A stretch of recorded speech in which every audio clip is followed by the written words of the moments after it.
going on? We're standing by a tree because we're getting rained on right now. Ruby sees somebody out here. I don't know. We're on a little break right now. I know, it's fine. They're walking around. It's fine, I promise.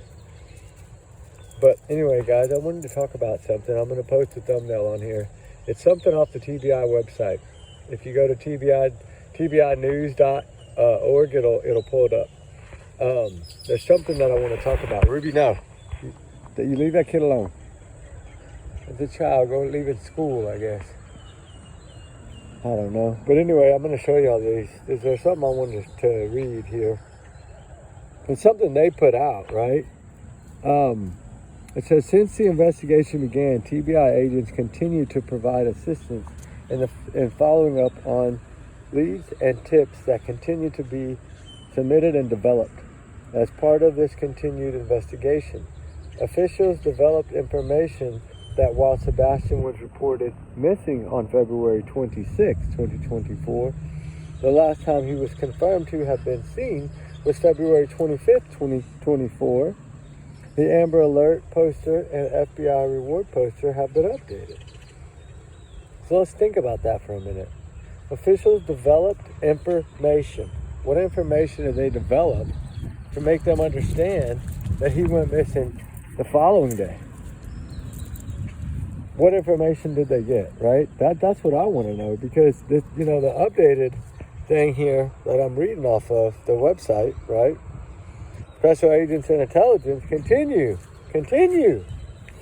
to go over and review information that has been collected since the search for Sebastian Rogers began. They also continue to follow up on tips and leads that they come in to date. More than 240 tips have been provided through the tip of TBI.gov email or the 1-800-TBI-FINDS tip line. Okay? Ruby, you're tangling me up here. But the things that I want to highlight in this thing are, Ruby, tangle me up. Hold on, let me turn around. Sorry, I don't mean to make you that dizzy. I'm trying to read these here while I talk. But this one here says, in hopes of finding Sebastian or learning what may have happened to him to date, there have been no confirmed sightings of Sebastian since the issue of the alert. TBI agents continue to review information gathered since the investigation began, following up on all tips that come in. All work counterparts from other law enforcement agencies to review strategies and consider options. What do you mean consider options? And you're saying here, what may have happened to him? Okay, so you're telling me right there that you're not looking at this as a runaway. You've already made that 100% clear. So in a way, it's telling us the investigation is because evidently something didn't add up, right? And then, officials developed information that while Sebastian was reported missing on the 26th, the last time he was confirmed to have been seen was February 25th. So how did they find out? What did they find that led them to that? That's what I want to know. And then there's a few other things in here that really kind of threw me off. The one here, let me find it so y'all understand. Because it says clearly, they're asking, okay, here we go. Any information you may have, see, it's right here under my thumb. I know it's not, y'all can't read it, that's what I'm saying. It's because it's raining, my phone's wet. It says, any information you may have about Sebastian, what he likes to do, where he likes to go, people he may know. If you can help us find Sebastian, please let us know. Okay, that's the part that really got me. You're telling me that the parents are cooperating with y'all. But yet you're having to ask the public, and anyone that knows Sebastian, to come forward and say like what he likes to do and where he likes to go. Why aren't the parents telling him that? That doesn't make any sense to me. That really, really got me as a red flag. That they're asking anyone with information about what he likes to do, where he likes to go, people that he may know. Okay, they should have this information. That's telling me one thing. Maybe these phones were wiped clean. Maybe something was deleted. You know, I wonder if they figured out that FaceTime phone call and who it was. You know, I've been hearing a rumor the last couple of days that I really didn't want to bring up because I can't prove it yet. But supposedly,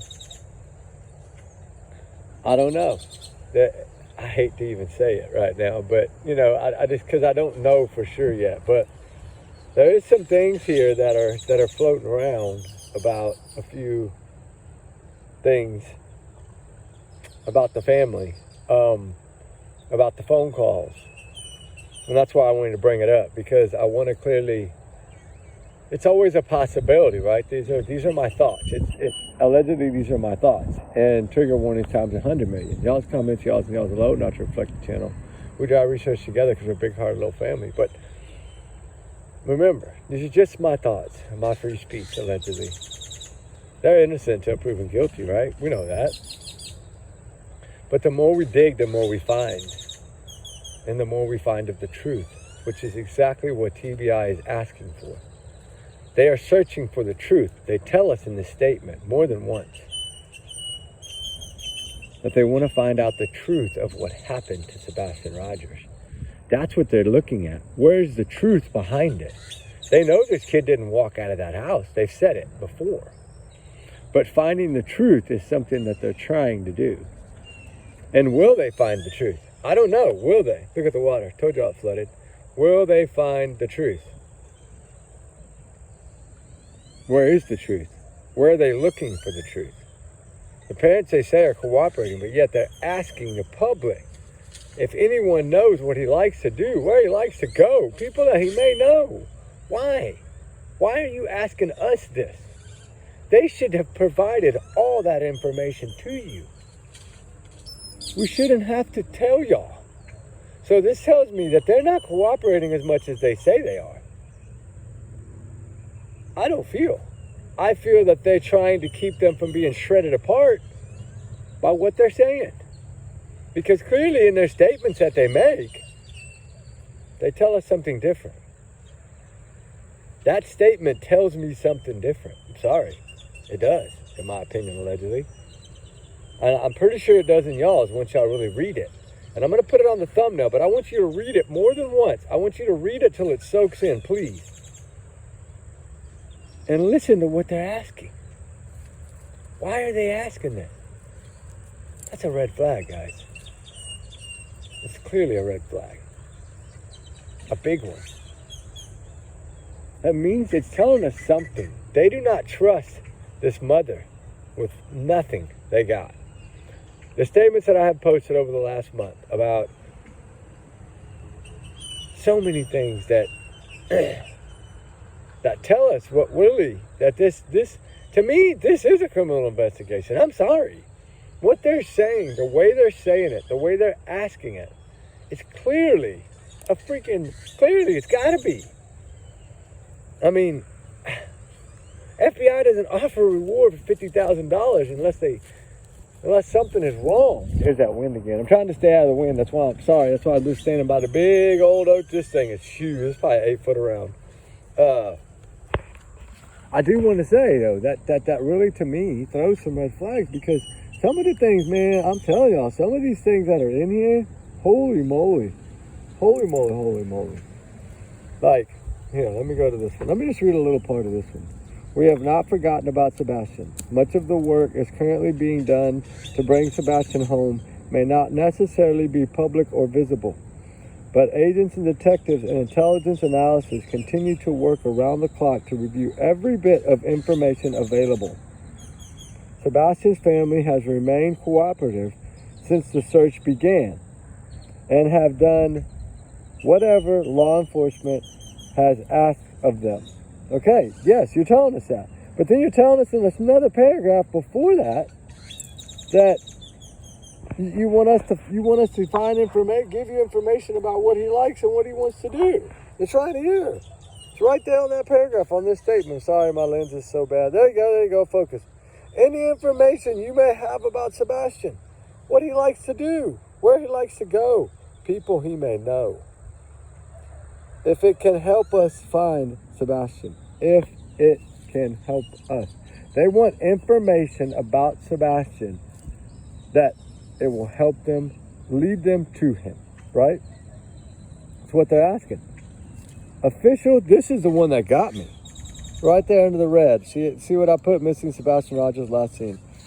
Officials develop information that while Sebastian was reported missing on February 26th, the last time he was confirmed to have been seen was February 25th.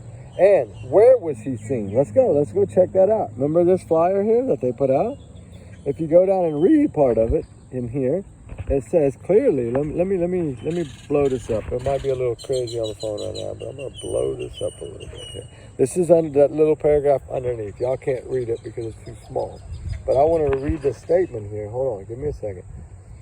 It says Sebastian Wayne Drake Rogers was last seen on February 25th, 2024 in the area of Stafford Court in Hendersonville.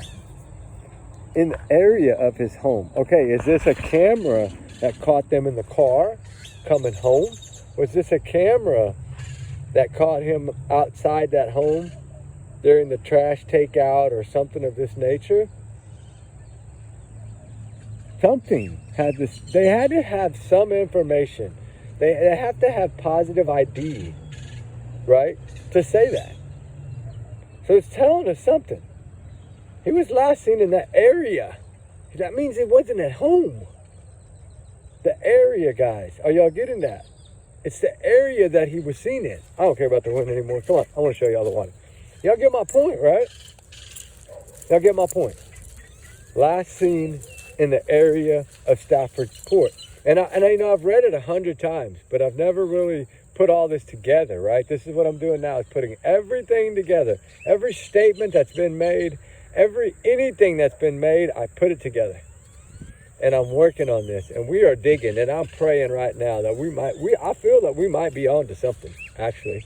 And I didn't ever think that, but now I do. I think that these statements tell us a lot. And then we can put these statements with what the parents are saying, right? We know Seth, he doesn't care what people think of him. Right? Ruby, no, ma'am, you don't pull me like that. You're going to pull me in the water. You know, Seth's statements have clearly only been focused on finding his son. So how can we go against that when that's it? You gonna drink that water? Oh, girl. Ooh, that's some thunder. You know, the thing is that when I look at this case and I go back and I look at these rewards and I look at these things, and I think about them, and I kind of go back and see exactly what TBI said or anyone of that nature said, right? And I clearly, I'm trying to hold her and do this thing. Every time she jerks me, she's pulling me so hard right now. You know, every time I find something new, it's like, I just put it together with my notes, right? And I always use like Ruby, stop, please, I'm backwards here. Sorry, guys, she's trying to pull me over. Let me switch. I knew you were going to get in that damn water. You should have let me unbuckle you. Ruby, let me unbuckle you. Because you're pulling me, silly. What do you smell? That's where you were smelling the other day, right there at that hole. Something's there. We just couldn't find it. I brought the metal detector. Maybe it's not metal, maybe it's leather, but it's leaving a scent in this water. She's on the scent, but she doesn't know where it is. Sorry you're confused. Remember I showed y'all the picture of her in that pool when she was little? She was learning how to grab things off the bottom. I'm wondering if that's what she's fixing to do, is pick something up. Yeah, is it right there? No. Honey, it can be all in the scent in the water. You're not going to find it. All right, but anyway, no. Anyway, guys, what do y'all think? What do y'all think about that? How powerful is that statement? I'm going to put it on the thumbnail. And I added a little to it, and I added a picture of Sebastian to it. But I want you to really read it. Not read what I wrote, you know, in between the lines. I wrote a few things, but if they cooperated, why would they say that? If they cooperated, why would they be asking the public about what this kid likes to do, where he likes to go, people he may know? You know, y'all get that? That really, really rhymes too, and I just realized that. But the thing is that to me, I don't know. Oh, you're gonna get my truck all wet. I don't know why. It's confusing, right? When it comes from TBI. I mean, I just don't understand. That's telling me that they're not cooperating. I mean, the thing about cooperating is Seth, what can he cooperate with? He wasn't there. He can't cooperate when he wasn't there. I get Seth. There's no way. He's cooperated fully to the fullest. He don't give a damn. He took an FBI freaking Nancy Grace goddamn freaking lie detector test. I mean, we don't see them doing that. And we don't know they passed with flying colors. My ass, I bet you didn't pass. And that's why you said FBI was looking at you. You admitted it on that show. He admitted so much. You know what else he said? That Sebastian takes his medicine at 9:30. Well, why is she telling us he goes to bed at 9? If you don't take his medicine till 9:30, then she changed it to 10. She changed it to 10 because he took his medicine at 9:30. So by the 10 o'clock hour that she went to me, by the 10 o'clock hour, he was probably already had too much sleep aid, in my opinion. Uh-oh, you gonna find something? That's how I feel about it. Sorry, but that's how I feel. I'm starting to put the puzzle together here. Because if he took his medicine at 9:30, okay, like Christopher Prophet said he did, which he wasn't there, but he knows that he took his medicine at 9:30, probably because that's the normal time he takes his medicine, right? His sleep aid. They had upped this sleep aid, it was stronger. So give or take, you take a liquid or you take a capsule, by say, I don't know, what, probably 15 minutes or so is about what it would take to probably really kick in hard enough to probably make him feel sick and want to get up and fall. And you hear the thud at 10, but you got on the phone with Chris at 9:43 to 9:46. Why did you get on the phone with him at that time? Because you already knew you were giving him too much and you didn't know what was going to happen. So you started your plan at 9:43, in my opinion, allegedly. So the way the TBI puts this, they don't know how this boy got out of that home. They know he didn't walk out of that home. They know he didn't walk out of that home barefooted. I've always said the shoes were haunting her. And I know right now, every time she hears something on social media, which they're on all social media platforms, right? He's got millions of people he's answering comments to, he says. So think about that, right? They hear everything. And I don't care if they hear it, because the more we talk about the shoes, I think the more it upsets her. Oh my God, that wind's blowing hard. I think the more it upsets her, guys. And I think TBI would not be asking that question. They wouldn't be asking the public about Sebastian. About basically what they're asking is, who is this kid and what does he like to do? And who does he know? That's what they're asking. Why is not the mama telling them that? Oh, you know what? You really want to know my opinion, allegedly? Why I think that? I think because they don't believe a word she said. And that's what goes back to me believing that she probably failed the polygraph test. But it doesn't hold up in court, so it's not enough to take her down. That's the only bad thing. They can just utilize it as a tool. And the tool is, they know she's lying, because he clearly stated it in that thing on the 27th. The next day, Sheriff Eric Craddock, what did he say?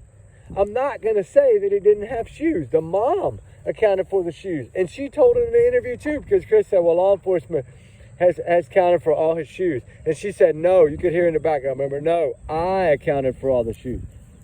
Those shoes are haunting her. I'm telling y'all, I told y'all that's in the beginning, my first video. The shoes. The shoes. The shoes, the shoes, the shoes. The flashlight was only mentioned because they knew the lights would be caught on camera. I've said it 100 million times. You know, what they didn't account for is the camera, the light she forgot to turn off when she came back home. That's the one that got him. In that video, it might just be enough for probable cause. But the thing is, I think they need to find Sebastian, because they want to know. I think right now what they think is that he's somewhere, somebody's holding this kid, and they don't want to make arrests because they don't want him to vanish for good. So I think they're trying to track down this trace of their evidence and their cell phone data, and they're not going to tell us the truth on any of that. The only ones that are saying they're vetted is Chris. So Seth is always, what does Seth say? Hey, I'm not going to be clear until the case is solved, right? I'm not there. He knows he's going to be a suspect the whole time. He's fine with it. Of course he would love to be cleared, but the problem is they don't want to clear him because then it's going to make the other ones matter. You get me? They don't want to start that fight. And I get it. And Seth I'm sure they've told Seth, yeah, hey Seth, I'm probably sure they probably told him something because he talked so positive last time about them, remember? I'm 150% on board with law enforcement now. I feel that they've done something that they're, he feels that they're doing something, right? But he doesn't come out and brag like the other one does. Oh, I'm so happy with everything. You're happy with what? They have not found your son. What the hell are you happy with?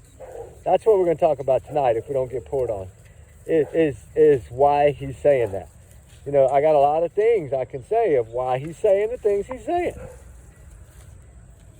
I feel like he's saying things like that because he feels that he's told us 100 times there's zero evidence. He's told us that. Katie's told us that. There's zero. She said it on her year anniversary. They're letting us know that they have zero evidence to prove, right? Prove. Remember that word? Prove. Katie and them used it. Prove.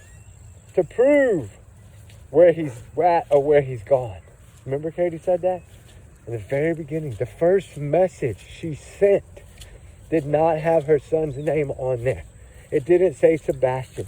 It didn't say what he was wearing. It didn't say he was barefooted. It didn't say he had a flashlight. She said, if you have any camera footage, please, twice, please, check it, please, to see if you could see him. We have found nothing on there to prove where he is. Why are you proving on day one? Because law enforcement didn't believe you since day one. That's what I think. And I think that's why they asked the public, anybody that knows Sebastian, please let us know what he likes to do, where he likes to hang out, what he likes to do, and who he knows. Because they're not getting the correct information from mommy, in my opinion, allegedly. It's their words. They put it out. We did it. They put out everything that's out there. TVI puts out something. We need to really deep down read what it says. There's so much in there we're going to go over tonight that will blow your mind. Seriously. They have evidence. They tell us they do. Read it. They tell us they have evidence. They tell us they've gathered information that led them to believe that this kid has not been seen since the 25th. What does that tell us? It tells us they know way more. I feel that they got quite a bit. And I was starting to feel like they didn't. But now when I go back and I read their updated information, right? And I read every little word under there because that's what you got to do. Sebastian Wayne Jake Rogers was last seen in the area of the Stafford Court. Okay, that means that a camera caught him in that car with his mother somewhere. But he has not been seen since the 25th. That tells me that they think this child was gone before midnight. So, if that's the case, then maybe we're looking at this different. Maybe we're not looking at it the right way. We need to listen to what they tell us. And we're not doing that a lot. We're speculating too much, like I said. We need to really sit back and look at what they tell us is true in most ways. Yes, they're not going to tell us all the information. They're not going to tell us what they have. They can't. They might beat around the bush a little bit about foul play. But you know what? When you even use the word foul play in a case, in a missing case, which I don't think it's considered a missing case anymore. It's an investigation. But the thing is, guys, is we need to look at that because what made them give those statements right in the very beginning? Like what's his name? The old man with the mustache, the handlebars. What did he say? What did he say? He said, after the landfill search, remember, he was disappointed in the outcome of the landfill search. He told us that. He made it clear. It It wasn't a good search for them. They wanted answers, and they wanted to get closure for the family and answers, right? So this tells you, what are they thinking in their head? They're thinking that something bad happened to this child, and they need to find him.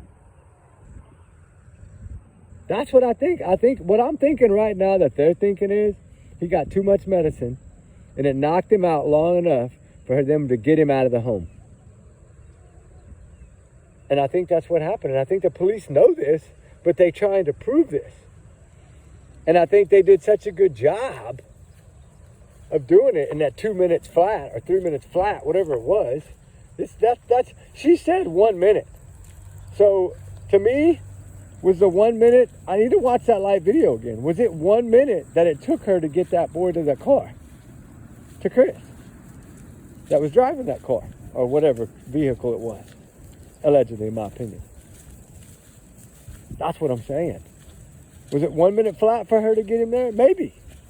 But she said 1 minute flat, and that had some meaning. Because you're not going to check that whole entire home, windows, doors, everything. And Chris clearly told us back door. We did that the other night. Back door. I played it for y'all. Back door. I got a 50-minute and 2 45-minute videos I'm going to play tonight. As long as we don't get no rain. So it's going to be a long fire chat. But I'm going to explain all this information that we're talking about now.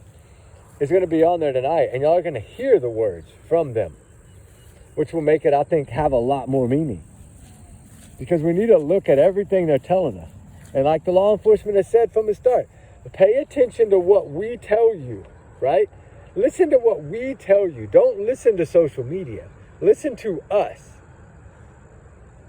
So that's what I started doing. Listen to what they're telling us. And if we really look at word for word what they're telling us, my gosh, they're telling us. They're telling us what we need to know. That they feel the same way as we do. They're asking, they're saying they don't know what clothes, they're not going to say exactly what clothes he was wearing. That's what the sheriff said the next day, on camera, at the command center. When Eric Craddock said he wasn't going to say the boy didn't have shoes or not. Why? Is there some receipts from BJ's with shoes on them or Costco's? I've always thought that. Because Katie's, I said when I first saw that, when that first video came out, if y'all remember, I said, they have on the same shoes, almost identical. So I knew the shoes were going to play a role in this. And I was like, okay, this is how she did it, right? I know she utilized those shoes. I've always felt that. I did a video on it, a couple of months ago about how I explained the shoes of how I think Katie put his shoes on and walked out in certain areas, like the construction side of a retention pond, avoided the cameras because she knew where they were, dressed in all black, hoping that one camera would grab her in that black, and then she could say, look, there he is, right? I think that part of their plan failed. Or did it? Because that other video, the second video that they won't even talk about, the police, that second video, we have heard nothing of it. We have seen nothing of it. The only reason we saw the light video is because of Nick Barris. Think about that. Think about that. It's the only reason why. It's because he told us straight out what it was. He told us what the video was, remember? What did he say? He said, I think I have a recording. I don't remember. Let me look real quick. He told us something about subject 1 and subject 2, right? I remember that part of it. Let me see. I think I got it somewhere. It's like 34 seconds, I think, is all it is. I think this is it right here. Hold on. Subject 1 with a light source in the lower right-hand corner. Then you see subject 2 briefly appear and move toward the first before that light source is covered or obscured by bushes. Subject 1, a few seconds later, then moves out of frame. Then subject 2 reappears and follows subject 1 off screen. It's a short time later, and it's very vague, but then you see one of the subjects moving quickly back through the common area, and that is it. Okay, y'all hear that, right? Y'all hear that, right? One of the suspects. Doesn't say 1 or 2. It says one of the suspects came back. It didn't say 1 or 2. Remember how I said they could have flipped? Like if Kathy was at that house and Katie was with Chris to go do whatever they had to do, and then Katie came back to the house, Kathy left the house, that's why they're slow walking. I'm trying to figure this out. I don't know if that's what it is. I think it's more of Katie running out there, handing Sebastian off and running back. That's what I think. I think that's what a lot of people think, because that's what it looks like to us. And we have to look at what we see on that camera.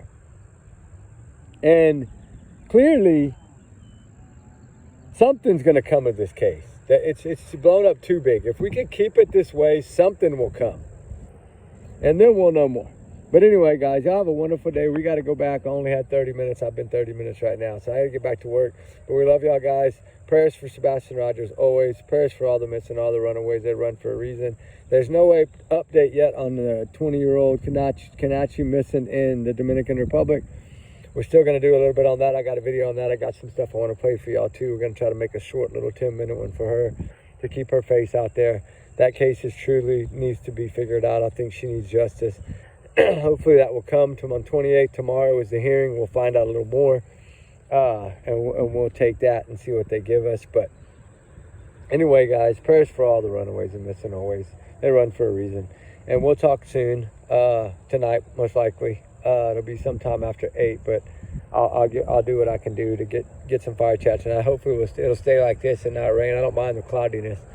I can light a fire in that. It's just real windy right now. But anyway, guys, we love y'all, guys. Ruby, clean the water off of you? Good job. Save my truck. All right, guys, we talk soon. We love y'all, guys. Remember, Sebastian Rogers must be found. Bye.